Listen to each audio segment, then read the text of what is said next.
Hello, and welcome to the Lost Decades podcast. This is episode 9, covering the years 1800 BC to 1770 BC. So a 30-year period. I'm Austin. I'm Andrew. And we will be your guides as we travel through time. We are still in the distant past of the Bronze Age, and just kind of wanted to start out here with our good old buddies in Egypt. And one interesting thing that I learned was, first of all, one of the gods looked like this. It was a dung beetle head. And Interesting. isn't that just kind of funny? It is. It's also funny because it looks like they just like photoshopped It a looks dung like beetle as Photoshop. a head. I know. And Like, like that's essentially what they all anytime you see a version of it, and for all you listeners out there, if you've ever seen an Egyptian god and how it sometimes has like the dog head or the bird head, like the what's that bird called? The ibis head. It kind of looks natural. It looks sort of like a humanoid, like when you see a cartoon with a cat head person. But the dung beetle god, who is named Khepri, it literally is a human, and then the head is a full dung beetle, just like a flat 2D image of a dung beetle where a head would be. it literally looks fake. It looks fake. But the other interesting thing I learned was that the Egyptians had this term called the nine bows, like bow and arrow. Okay. And essentially they were like the nine like enemy people, or it's almost not even enemy people, but it's like the nine people, I think, like the nine groups of people in their area. So apparently the nine bows were I guess I'll try to say the Egyptian name and then I'll just say what it actually is. So they were the Haunebit, they were like the Aegean Sea, like the Greeks. The Shot were at the third Nile Cataract, which is like Nubia.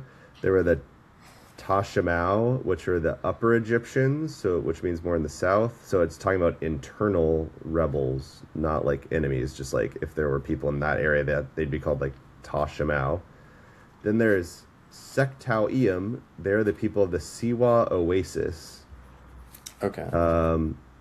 Number 5 is Tamehu. They're the Nile Delta, so like the furthest north, where it goes into the Mediterranean. Then number 6, Petitushu, Arabian desert people. So they're like right to the east of them, just like that whole peninsula.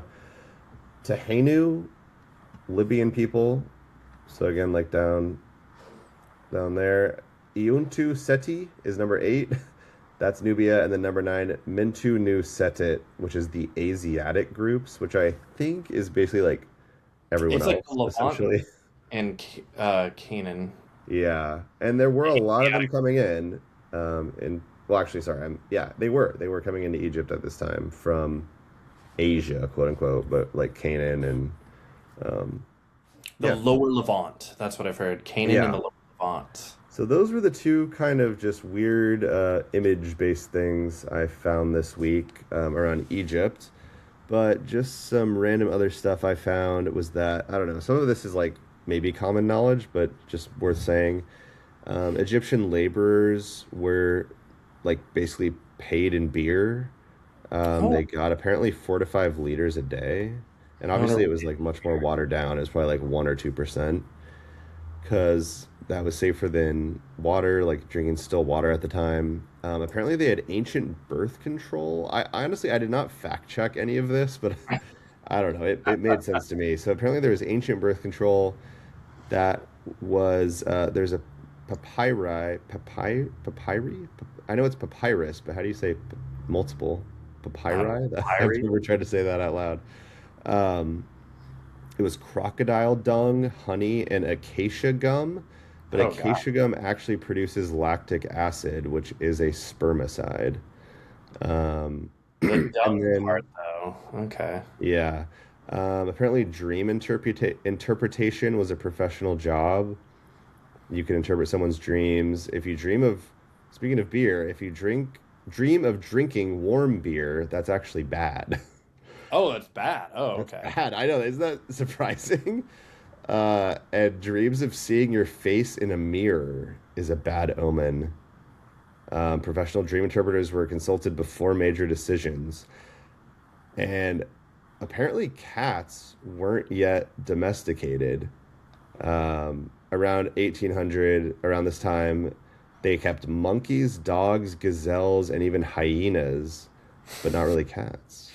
Gazelles and hyenas. They're like cats are a little crazy. They're I'd rather like want a cats. gazelle. Like, Gazelle or a have a hyena. gazelle like in my pyramid. I've tried to Running imagine a around. gazelle just like in your house. You're just like, oh, this is my gazelle. Yeah. So I don't know. Who knows? This could all be made up, but It'd be funny to have a it sounds gazelle just interesting. named after one of All the right, I'm actually gonna pharaohs. save some of these for next week because I'm realizing I don't want to give them all away too Yeah, because I want a quickly. gazelle named like Amenemhat the First. So If I ever have a pet gazelle, I'm gonna name it Eminem the First. All right, so those are some Egypt facts. I'm gonna mark some to do next week, but let's see. Why don't do you want to just jump in and tell us what's going on in Egypt? yeah, because we're basically in the second intermittent period. People debate when it started, but it seems pretty clear that it's after Sebek-Nefru died. There was no clear successor, and there were people. The weird part is they thought was interesting was they said initially, at least for the first couple decades, like whoever took over the throne first, which is still debated who that was, Mm-hmm. they were at least accepted by all of Egypt as the king, and things kept running like naturally, I guess, if you will. And Right. one of the There reasons is wasn't like an immediate collapse of like they were yeah, and it's because I guess destroying they said the Memphis. confusing part is they think during this time period there was anywhere between 50 and 70 kings that ruled, which is not a good sign. And again, this time Yeah, period they're is several years. This time period is like 200 years, but still 70 kings in 200 years. That is not a wait, good. what, you're saying the time period of the The second second intermittent period. intermediate period? Because yeah, even just in like the 30 years we're talking about, there were like essentially 30 pharaohs. Like there's like a pharaoh for each year, a little bit less. Yeah, and so I looked into some of this, and so obviously don't know a lot about this time period. They said it's because there's not any annals, like any kind of thing that tracks them other than like the king list that also didn't track The them that Turin well, and king the list. parts that kind of did were destroyed. And they said Hmm. so it's funny that a lot of even when I did research, they said a lot of Egyptologists and stuff tend to just brush over this time period of history. So Right, there's right. not much. But I can more talk to what was going on in general. And what they said was interesting was so for the first couple of decades, um, well, first they said to explain why there were so many kings. It could have even been that there were just a lot of different kings, like fighting and killing each other for it.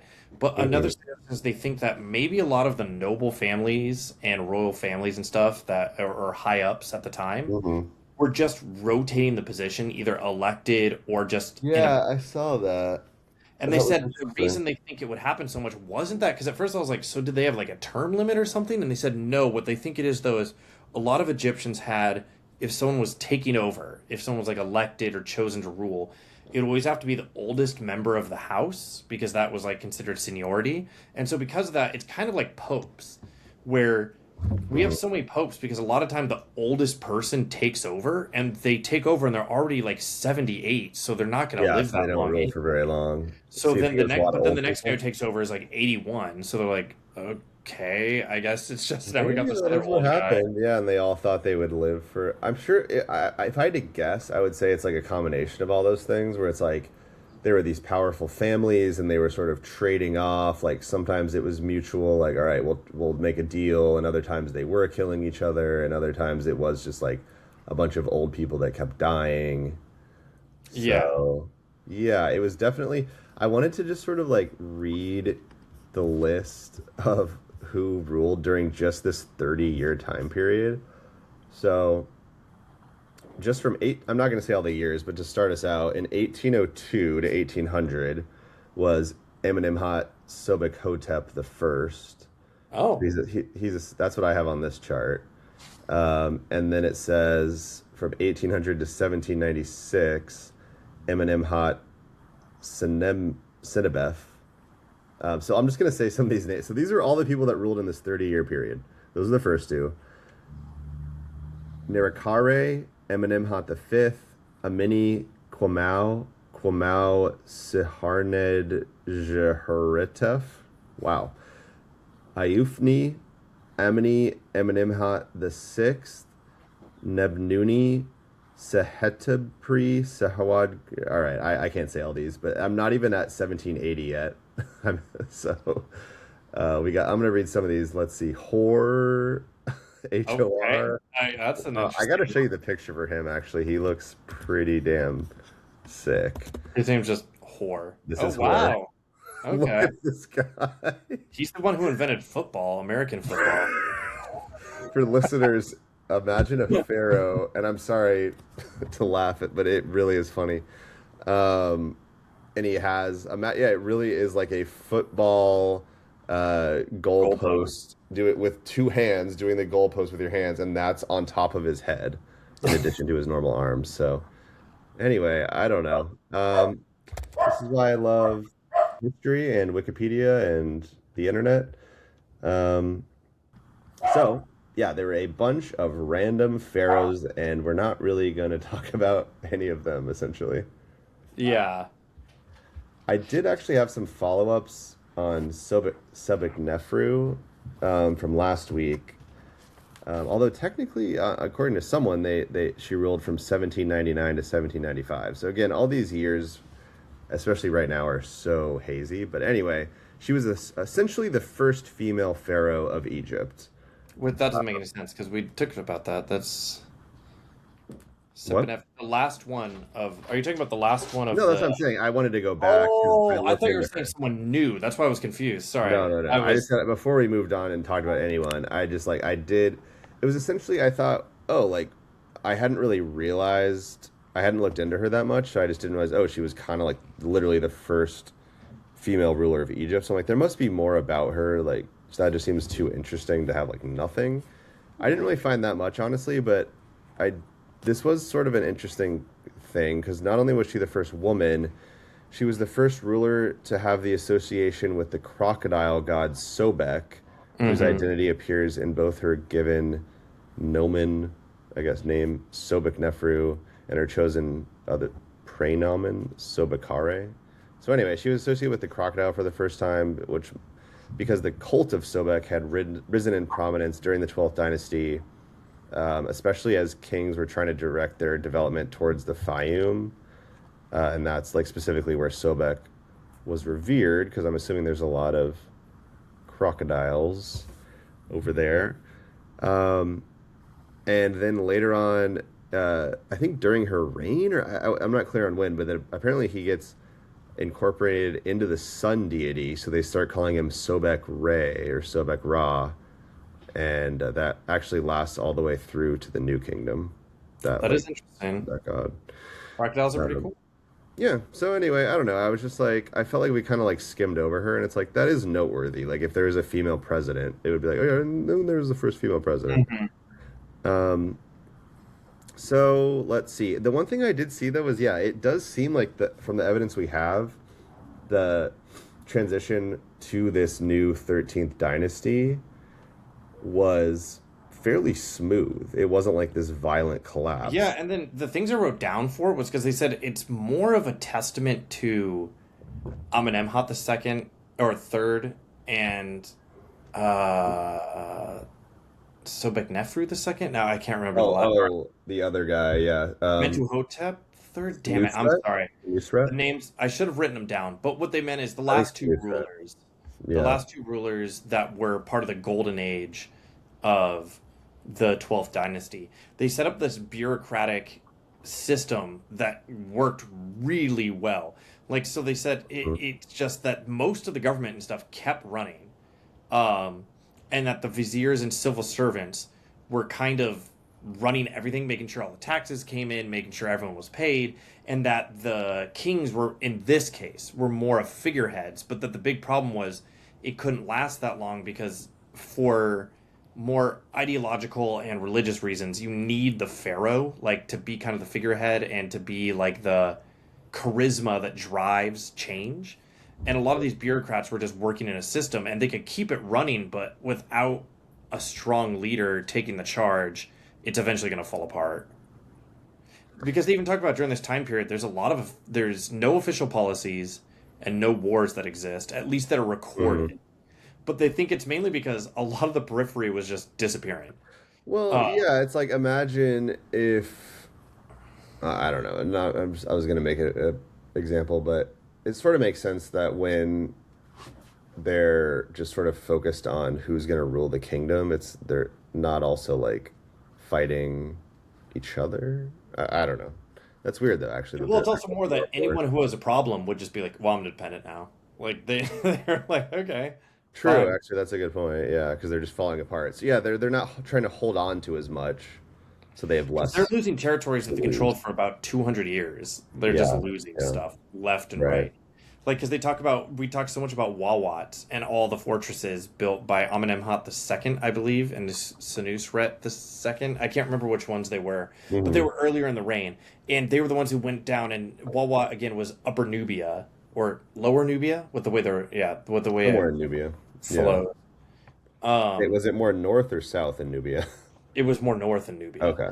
So yeah, so it's Lower Nubia, and they went through and conquered it. Remember where they had all the gold? The reason that silver was more expensive than Yes. gold because Yeah, yeah. they had tons of gold, they had tons of all this stuff, and then they built all these fortresses to try to hold all the way down to the third cataract. And they said what was ironic was they couldn't even pay these people, so eventually people either just defected or just went back to the capital. And then all these fortresses the Kush just came in and started controlling all the fortresses, using it against Egypt, which was ironic because these were built to keep the Kushites out, and the Kushites are like, "Oh, well, these are our Agree. fortresses now. Now we can Yeah. use them against Egypt." Yeah, it's a literally a double-edged sword, you might say. Yeah. And then I was talking about a lot because it has more to do with the 14th dynasty, but um, a lot of things around the Eastern Delta region, where we talked about in the past, a lot of influx of different people from the Levant, from Yeah. um, Canaan. Um, Yeah. they came in, and essentially, over time, these people, over several generations, I'm trying to look at the exact word. It's Canaanites and Levant L- Levantines. Levantines. Levantines. The ethnic group essentially just Egyptianized themselves. So they started off as just not even slaves. There were some slaves, but they started off as just workers and farmers, like builders and farmers, Yeah, and then would work themselves up using trade and stuff like that. And then there was a lot of powerful families that were of that, and so the culture was shifting dramatically. hmm And a lot of them were essentially the king wasn't very involved because he couldn't really be. We're having so many different kings, and they didn't really respect him. And so they said at the time, a lot of the governors and royal families were living nicer lives than the Egyptian royal family. They had nicer palaces. They had private armies. They had their own trade deals specifically with them. And the a big city that kept coming up was Avaris, which I guess is the Greek name. It's normally Hotwarit. Okay. Hotwarit was the It Egyptian does name. kind of make sense because I feel like, the people from that area, they have more stuff. They're closer to Mesopotamia, and there I think there just seems to be more trading going on and like more variety than in Egypt. Like Egypt, it's Well, like, and then oh, they we're have gonna something get in common Hitler. with them. Yeah. But The I just Levantines could be like, oh, hey, let's just trade. Like, I have family up there, or I know people up there. We get along. We speak the same language. Like, we can just trade stuff. And they're yeah, sort of they're over time, they're sort of like, why do we care about the king again? Like, what is he doing for us? Because he's all the way in. there's Now a I can't power remember the name of vacuum their capital. basically. Yeah. Ibit. Yeah, because that's what's a little confusing is we're not quite there yet, but so we're starting the 13th dynasty, and but there's also Yeah, the I'm talking 14th about dynasty, because which we're not going to get into, but there's going to be another dynasty that's going to be contemporary with the 13th, and they're going to be more in like the northeast of Egypt, but And it's just a little confusing because since we don't know exact kings and dates, it's a little confusing. People aren't sure who was a king, and this period's not yeah, talking about much. so we're going to I'm hold kind of up. just talking about all the things going on in Egypt during the 13th dynasty. And Yeah. again, kind of trying to set up the fact that you can see that the 14th dynasty is coming. because they're going to be having Lower Egypt. So, yeah. And it's funny that it is literally like a mirror image where in Egypt things are kind of collapsing in sort of a slow motion, like quiet way, whereas in Mesopotamia, we've been building up to this for quite a while, but Hammurabi is the king of Babylon, and he is beginning his 43-year reign that will transform Yep. Babylon into a There's a major. lot of big players because we also have in Larsa Rimsim with his like 50-year reign, which is crazy, or 41-year reign.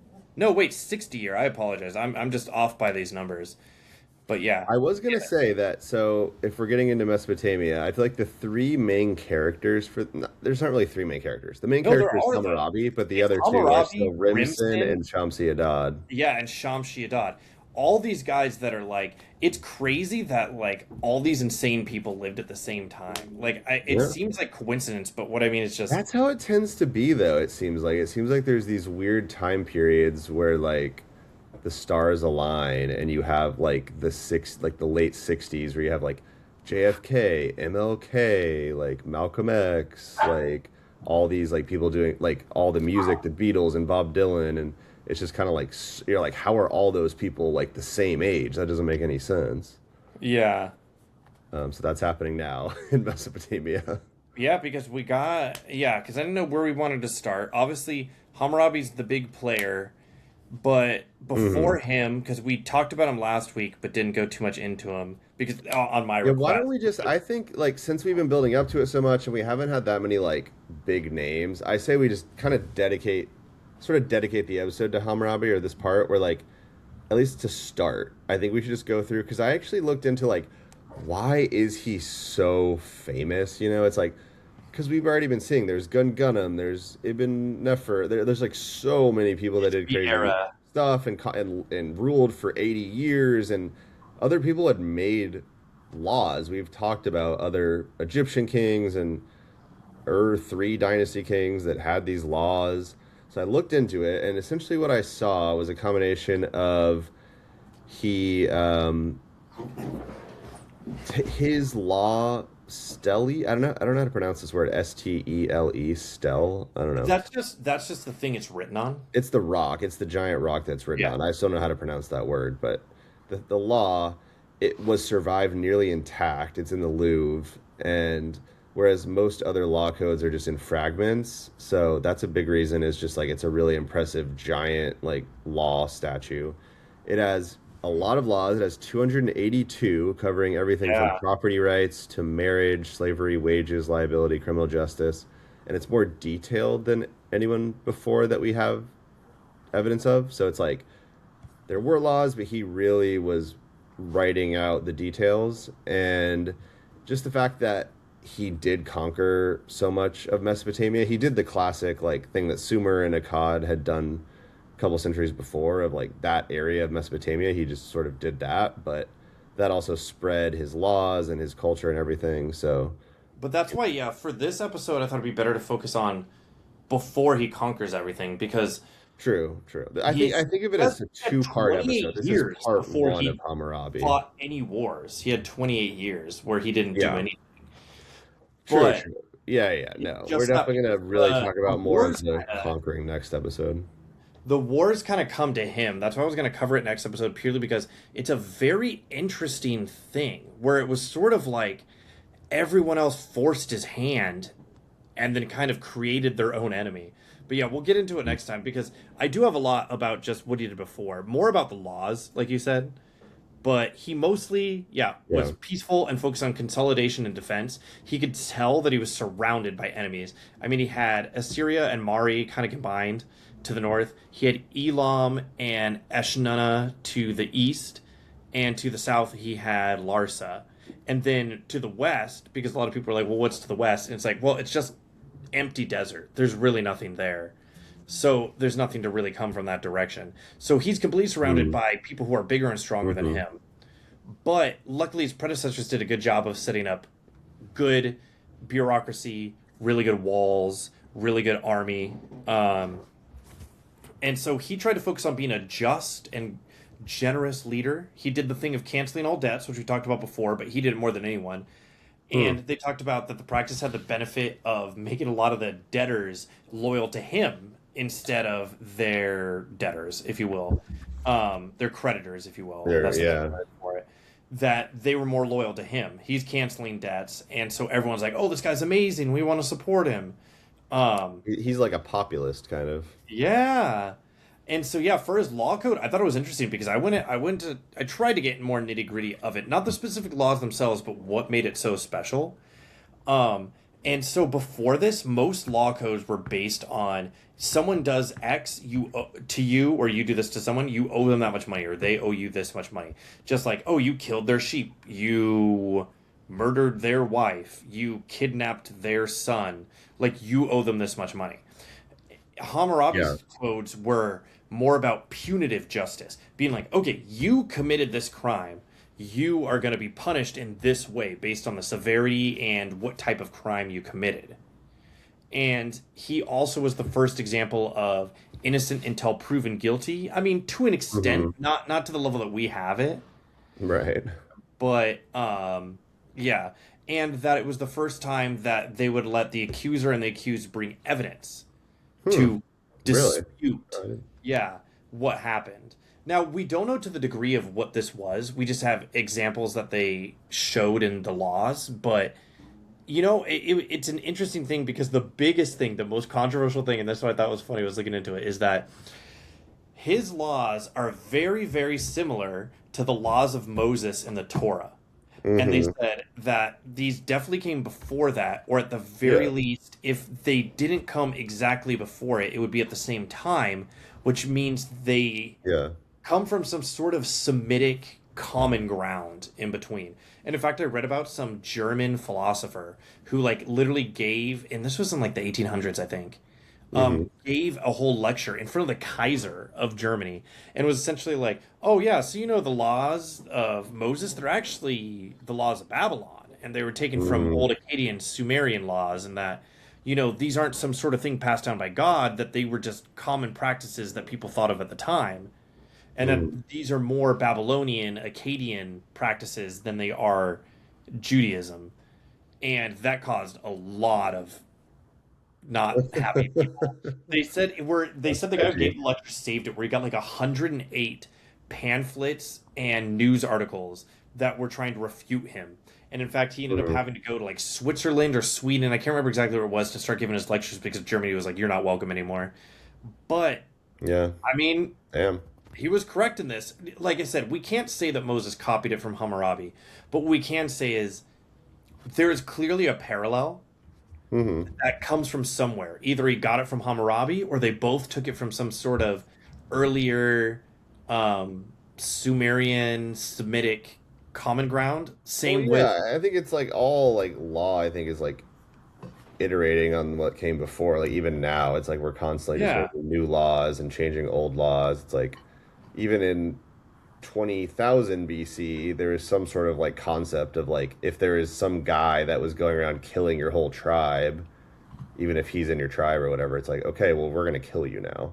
Like yeah, that's the law. It's like if you kill a bunch of people, we're gonna kill you. So yeah. you just build on that. And it's funny, again, pulling from the Moses story of his like whole Ten Commandments from God. Granted, these weren't the Ten Commandments, but what I mean is, Hammurabi claimed that these were from Sha- Shamash. I think I'm saying that right. Shamash, What is that? the god of justice. That he Mm. bestowed upon Moses these laws to bring, or I said Moses, sorry, bestowed upon Hammurabi to give to the people to carry out Mhm. justice in the land.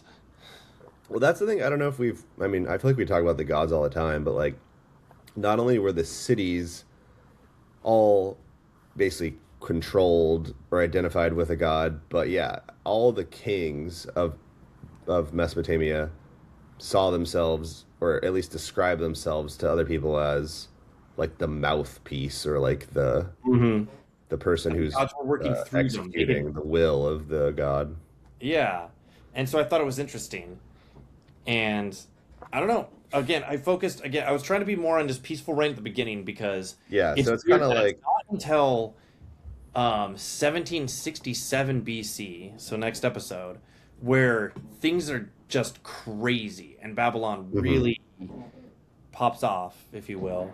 Um, I feel like this episode will be titled like, the years, and then Hammurabi Part 1, Lawmaker, and the next yes, episode Part 2, like the the Conqueror. war, the conqueror. Yeah, and it's like it kind of makes sense to do it in that, or I could see either order. Like Alexander the Great kind of flipped it a little bit. I mean, he did have like a really good education, but then he started conquering really young.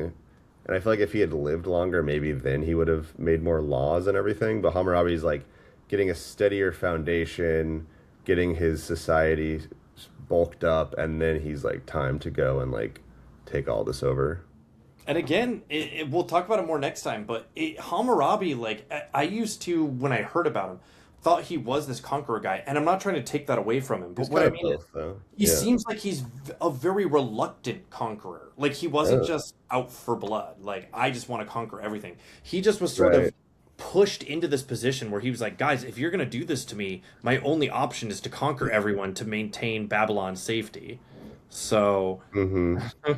That's what I think is such a crazy concept is like we're still at this point where when we talk about like this is going back, but talking about like the Akkadians, they're all that all comes back to they started in the city of Akkad. So it's yes. like this concept of okay, hey, we're this city, we're this like group of people in this city right now, and we are gonna go and spread our like culture around this whole area. And then these people are gonna forever be called like Acadians, and it's like this whole Hmm. like group of people now that was just a city. I don't know. I just think that's so interesting, and it's the same with Babylon. It's like because the Babylonians were basically Sumerian, No, Amorite. Amorite. Okay, so yeah, and Amorites were the ones who. So even Well, the we got to power, see it, 'cause I but know people most of the listen to all rulers the have already episodes. been Amorite. Yeah, because people have listened to all the episodes. The Amorites weren't that involved until Earth-3 Dynasty, and they were seeing the collapse, and all the Hmm. Amorites started kind of coming in. And then it's funny now Yeah, that the Amorites are running the show now. Mari is Amorites. Um, yeah. Assyria is Amorites. Not Elam, but Larsa is Amorites. Babylon's Amorites. It's interesting. But do you know? Because some of them it was like they were ruled by Amorites, but a lot of the commoners were Sumerian.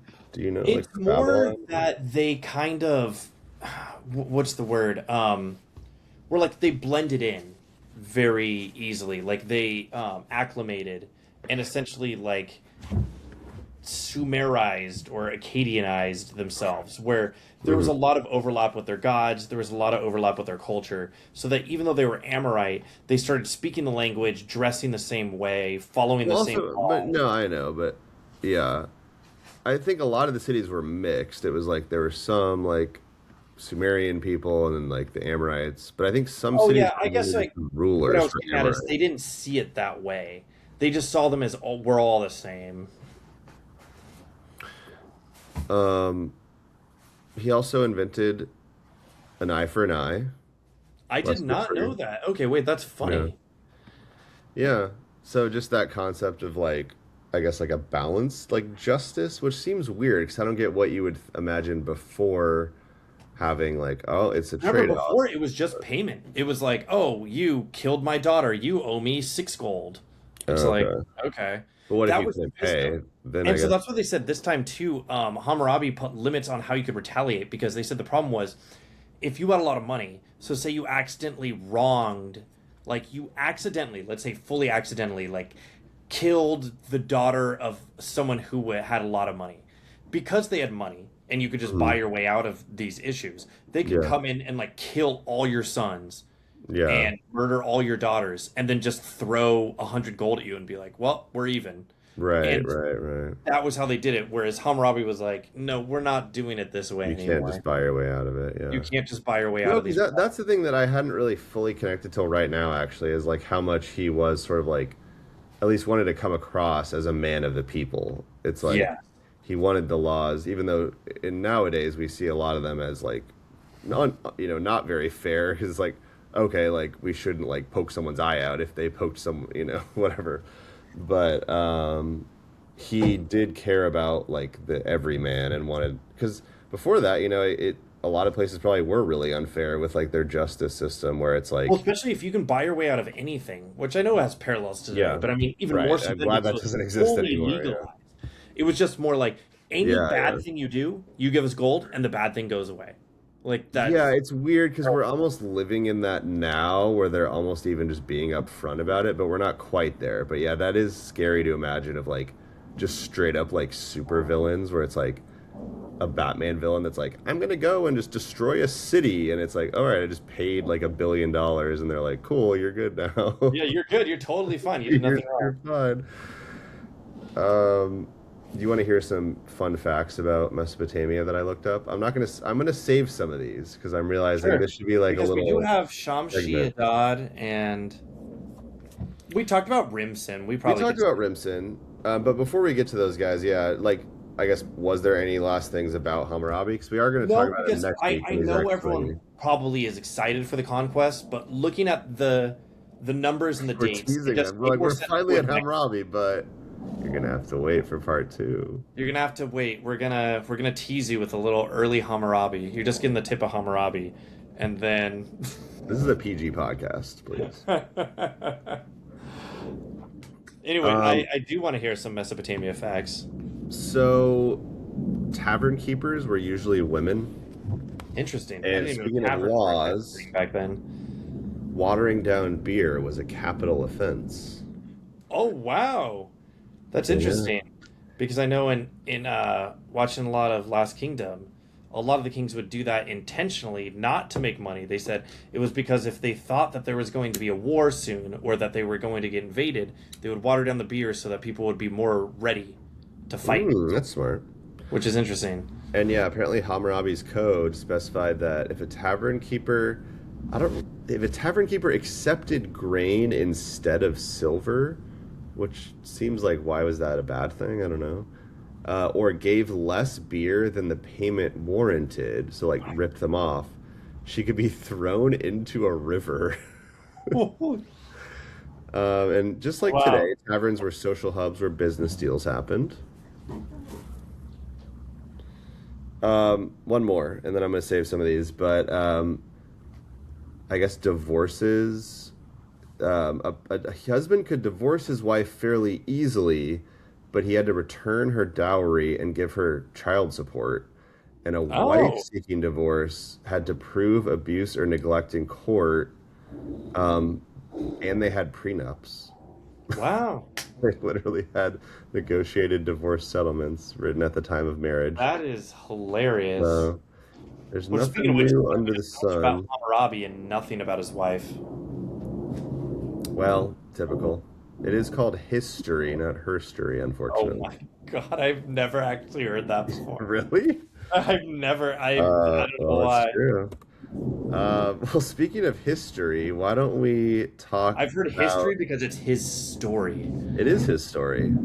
It's So all yeah, our, I think we can our finish story. up with Shamshi Adad because we've gone a little long. I think we did a lot of Rim Sim last time. Yeah, let's just say Rimson was the ruler of Larsa for 60 years, big power in the south, but eventually I mean, he gets he's the one who conquered ended by Isin. Hammurabi He conquered in Isin, who 1792. fought the coalition of Babylon with Uruk, Yep. with Isin and everybody, and he snubbed out Isin.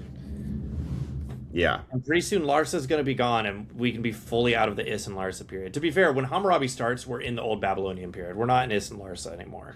yeah. But I feel like last episode Rimson was our main character of the week, and this He week was. is Hammurabi. But we could also say it was Shamsi Adad, who didn't we say specifically last week? We were like, we're not even going to talk about him. That was on me because I was like, he does so much more during this time period with So Hammurabi. let's do it then. So, yeah, what's up with because this guy? he So he ruled is- Assyria, right? Yes, and it's funny because it's foreshadowing. As much as we foreshadowed about Babylon, Babylon's shadow doesn't go far because Assyria's goes a lot farther. And so Shamshi Adad, it's funny because he just came from the city of Akhenaten, and he in Okay. fact inherited the throne in 18. That's all right. Just keep going. He inherited the throne in 1836, but um, he immediately was attacked by Eshnunna, and so he had to flee to Babylon, and so he basically didn't rule Akhenaten until 1809, which is funny because when you see his rule, that's what it says. So even though he took over in 1836, it wasn't until Eshnunna's leader Mm, Naram Sin died that he was able to go back mm. and retake the city in 1809. But then he immediately started conquering. Where the first thing he did was he conquered Oster and then he conquered Sekhana, which he renamed Shubat Emlil, which was Okay. essentially what they were suing as the capital. He built a temple to Enlil, which is funny because we talked about how Nippur is supposed to be the house of Enlil, but Yeah, he's he the kind of biggest god. Yeah. he did his own thing, and he was like, no, no, no, no, this is where Enlil sits. Um, Hmm. and so he So took he's over. basically saying this is the new capital by doing that. Yes, and it is funny because it's there. It's considered, at least from the modern lens looking at it, the beginning of the Syrian kingdom empire sort of situation. But he was the first one to declare himself king of the universe, which is a common Big thing deal. that the Assyrians start doing later. But Hmm. as of now, he's the first one to do that.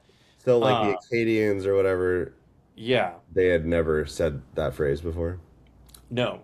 In fact, Oh. the Akkadians, remember, were kings of um, um, Right, Sumer and Akkad. Sumer and Akkad. There we go. Or That's and the land between the rivers, or obviously that, but it was like the land between the seas or something, or it I was think just it that was they the had land the upper between the seas, the rivers. Mediterranean, and the lower seas, the Persian Gulf. But Yeah.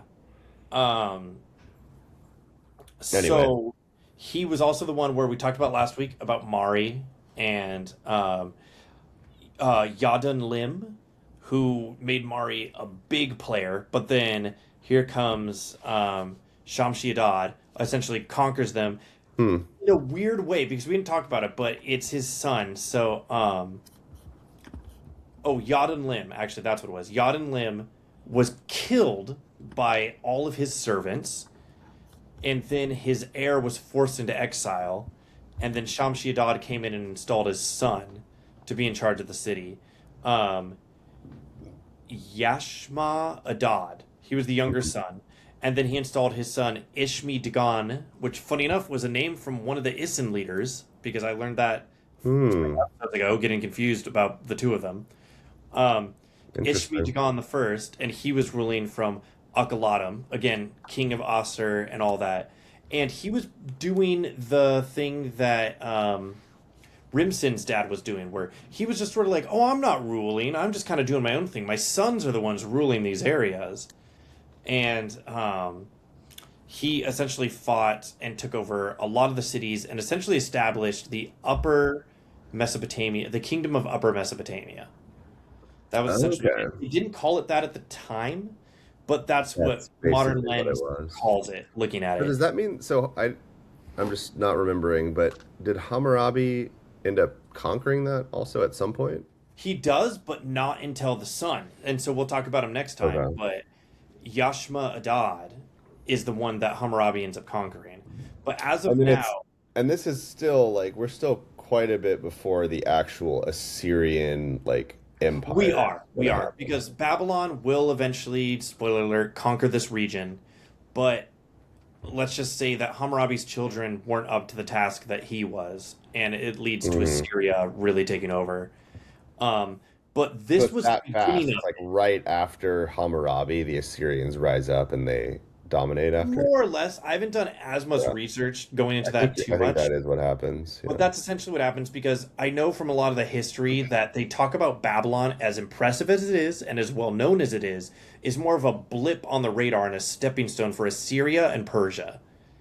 Um, Hmm. but it's important because those are seen as important. Babylon is seen as an important city for both Assyria and Well, it's Persia. like the 13 colonies or something. It's like Yeah, that was the seed of America. Like it wasn't a very powerful country, but like now we're like pretty big. yeah. Strong. No, and so what I thought was interesting though is a common thing he started doing was because it's a funny thing that they talk about, this is why Persia and Assyria did so well, is that when he began conquering cities, he would actually let the conquered territories maintain their traditions and practices. So he would let them keep their gods. In fact, he would even let a lot of the local leaders stay in power and just Hmm. swear loyalty to him. And basically said, you can keep doing what you're going to do. You can keep doing your god stuff. You're just going to pay us tribute and you're going to work under us.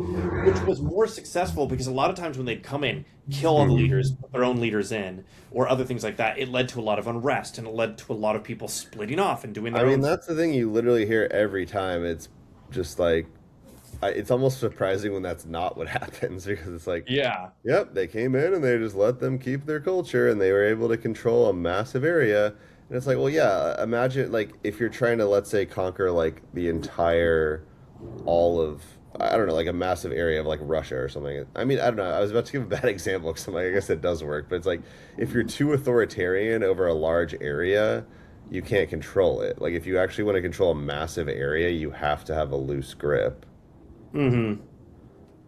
And so they ended up getting a massive region, almost all the way to the Mediterranean that he was able to control. The Hmm. problem was, it was so new. It's the kind of thing Hammurabi will run into next time. You have this expansive empire, but you have a lot. You're surrounded by a lot of enemies. You're a lot of people are jealous of you who want to do what you did, and they don't like this. And you haven't had that stabilization period that we got to see with Egypt in the Middle Kingdom, or with the Ur-3 dynasty, or with Isin. You know, where you get this time to have long rulers that get stability and Hmm. control. And because of that, someone else can kind of just sweep it all away and take all of it. Yeah, it's kind of weird because everyone knows about Hammurabi, but it's like, all right, Babylon's just rising up. It's like, oh, hey, you guys heard about Babylon? Like, it's a pretty big deal now. And then, oh, he died. No, Babylon's gone. Yeah. Like, oh, okay. Why do we Yeah, keep and talking it's about actually kind of Babylon that way with this.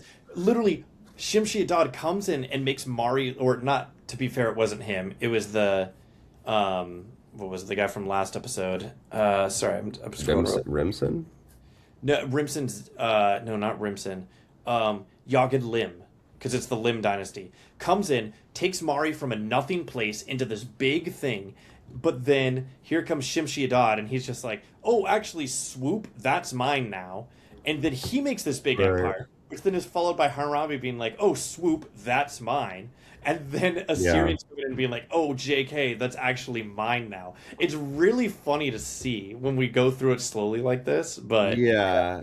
And it does kind of, when you zoom out, it kind of makes sense, like, why this sort of thing happens kind of often, or like in like cycles where it's like, once this sort of thing starts happening of like these different powers or like building up and then one conquers the other and then the other conquers the other, it's like because they keep weakening the other one, then someone else can come in and weaken the other one and then they're all kind of weak, so they keep doing that in like a circle. It's sort of yeah. like in China there's like the Three Kingdoms period, and like it can kind of go on forever. Until like I said, everyone just someone can really dominate and like finally take over. But that's essentially what's happening here. And Egypt has a really bad case where it's happening really quickly of just like they have no idea. They just keep electing new kings or whatever's going on over there. Yeah. It does seem like a weird thing though, not to go back to Egypt too much, but just like the concept that it seems so chaotic of like every 2 years at max there's a new pharaoh, but it also wasn't like super violent or insane time. It was just sort of like a weirdly in the middle, I guess. Yeah. I mean, because again, the when you have good bureaucracy in place, things can Yeah, kind of true. The ruler, that's a good point. The head only does so much when you've got the whole rest of the body. it's about the system you put in place, which is funny enough what allowed Isin to take so much control after the Earthly dynasty. They had so much stability and all this bureaucracy set up that Isin could kind of come in and be like, "Oh, we took it all, and now we can benefit from that bureaucracy and those governors that were set up and kind of just coast." Right. So again, that's kind of the end. He dies in a funny year, 1776. That is That when is one of my favorite parts about doing this is like the weird connections, like how a lot of the stuff from the 1800s in Egypt were getting dug up in the 1800s by well, and I thought Germans. it was still funny with like even like we were like 1939 BC, and it was like, Yeah, oh, yeah. World War II starting. Like, And it's gonna. What's sad part is like that'll stop happening because we're gonna get into like the 1500s, and there aren't that many like famous years. But 1492. so enjoy it. 1776. That is Is there when. any connection to the that we can make between this occurring and No, I wish, because what I would say is yeah? it would be funny if it was Hammurabi, purely just because then it would be like, oh, his laws and all of his stuff, that a lot of that stuff was taken and used in the Constitution. But True, Hammurabi lived true. until 1750, so Wait, so you're saying who dies? What's his the name again? Shamshi-Adad, Okay, Shamsi Adad Shamshi-Adad dies in in 1776. 1776, and he was essentially just like, okay, yeah, I can't really make a connection either, but Yeah. all right, that's cool. But yeah, this is an interesting time period. This two-parter I think is going to be really fun, because Yeah, next time I've done a lot of research on all the battles, because I was going to talk about nice. it this time, but I realized it's just better for next episode. No, that makes sense, So, and I think he really is a man of two minds. It's like he was. I mean, I guess they say like a philosopher king or something. It's like he yeah. was, or yeah, like he was a fighter, like he would, was a warrior king and a lawmaker. So the first episode's the law part, next episode's the war part, and that's all I really have too. So I think next episode we are going to do 1770 to 1740 BC, and follow us on Instagram at Lost Decades Pod. We're also on YouTube, same name. If you want to hear about the Kings of England, follow my other podcast, Rain Check. And until next time, get lost. He said the thing.